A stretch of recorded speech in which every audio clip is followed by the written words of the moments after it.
Constable Nagamani కుటుంబానికి SC ST commission అండగా ఉంటుందన్నారు రాష్ట్ర SC commission chairman Bakki Venkataiah.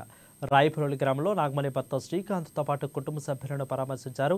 ఇక అనంతరం నాగమణి భర్త శ్రీకాంత్ వివరాలపై ఆరా తీశారు.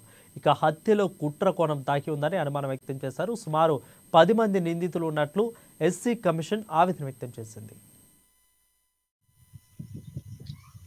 78 సంవత్సరాల తర్వాత స్వాతంత్రం తర్వాత కూడా ఇంకా కులాలు అంతరాలు అనేటువంటి తారతమ్యాలు ఉండడము చాలా బాధాకరం.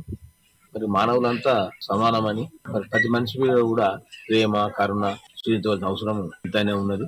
మరి రక్త సంబంధం కూడా తెలియకుండా ఒక కులం తక్కువ వాడిని ప్రేమించి పెళ్లి చేసుకుందని చెప్పి కక్షతోని ఈ రకంగా హత్య చేయడం ఎస్సీ ఎస్టీ యాక్ట్ కింద వస్తుంది, మర్డర్ కేసు కింద వస్తుంది. చాలా మంది నిందితులు కుట్రపూరితంగా దాగి ఉన్నది. చంపుతామని కూడా మరి హెచ్చరిక చేశారు. సరే వారికి రక్షణ కల్పించడంలో పోలీసు నిర్లక్ష్య వైఖరి అర్థం పడతా ఉన్నది. మరి వారి ఎంతటి వారైనా ఎంతమంది దీనిలో ఇన్వాల్వ్మెంట్ అయినో వారందరినీ కూడా తక్షణమే అరెస్ట్ చేయాలని చెప్పి నేను సిపి గారికి ఆదేశిస్తున్నా. మరి ఈ 2 రోజులల్లా వారందరిని అరెస్ట్ చేసి ఈ కుటుంబాన్ని ఆదుకోవాల్సిన బాధ్యత ప్రభుత్వంపై ఉన్నది. ప్రభుత్వం దృష్టికి కూడా ఉంచబోయి